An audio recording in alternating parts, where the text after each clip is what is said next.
this movie for me. Now, I know while I say these things, it is a niche movie. It's absolutely a culmination of so many nerd topics. It's got like black metal in there. There's an element of fantasy with her reading all these fantasy sort of paperbacks and sort of being a sort of fantasy-based artist.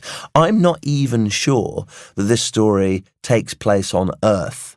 That's one thing to say. Too much away, but we don't know. It's not really a spoiler either. Well, Jeremiah Sands is the Linus Roach character, who sort of I felt like was like if Peter Gabriel had no success with Genesis and had conjured up demons to attack rock critics. Yeah, that's that was exactly this sort of crazed narcissist you felt that was in need of adulation and and had gone to the woods and basically founded a cult just because his kind of album had bombed, which I really, really liked. That's not even an abstract metaphor. That is kind of what it is. That is what it is. That is what it is. Yeah, but I like that feeling that it was sort of, I could imagine sort of just Peter Gabriel running around with the lights off in the Eden Project if he hadn't sort of made any money freaking his mates out. But also it reminded me in that kind of B-movie way of The Road Warrior. It reminded me of sort of George Miller and definitely Clive Barker in terms of the villains and the what's the name of the character in sort of Clive Barker Pinhead, the sort of Hellraiser and stuff. Yeah, I mean this is the movie that does the thing that you always wanted the VHS to do, which you picked up when you were a kid. Yes, exactly. It had that sort of painted, sort of like cartoonish image on the front, and you thought, oh my,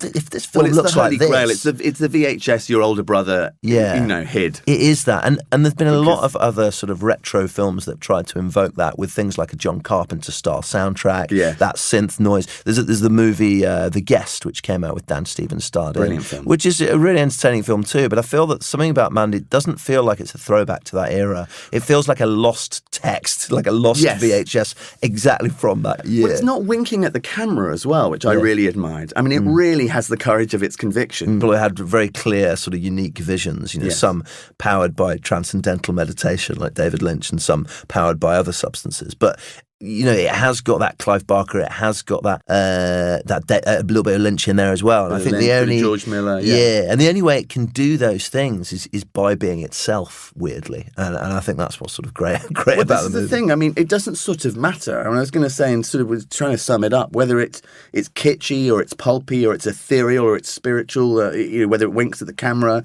whether it's more than meets the eye, or whether it's just a collection of all of those references. And it's a great, just a great violent revenge thriller that if you're into those movies and those cultural touchstones mean something to you, crucially, it's just done with such verve and conviction. And I thought it would be quite good to... Well, no, I was actually going to say that I think it's quite hard to convey that kind of disorientation and drippiness and not lose the tension and pacing. And that, I think I said that at the beginning, but I think that was, for me, that's the tightrope that movie is walking, which is very, very hard to do. I also found quite exciting about Mandy, just as we should probably move on, but I always remember watching There Will Be Blood and how satisfying it was to watch Daniel Day-Lewis give a performance of that size and scale and just be so off the chain, because the canvas of the movie that it was set against could hold it. Could hold it.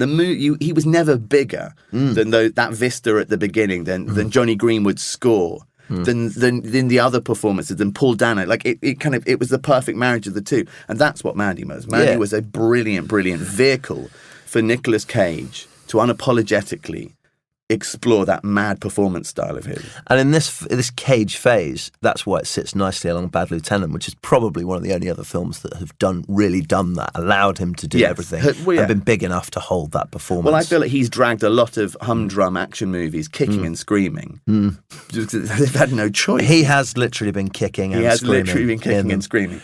Me reliving Mandy has caused me to wet myself, which I joke, of course. I pissed in my chair long before we pressed record. It's a complex mix of self-control issues and deep-rooted emotional problems. Do I have to clean that up? Is that what I do now? Is that what? That's also. Can we get someone into? People know I'm joking. They know I'm joking. It's episode 2. They might not know I'm joking. I'm never sure you're joking. Oh God, Seaman Part 2.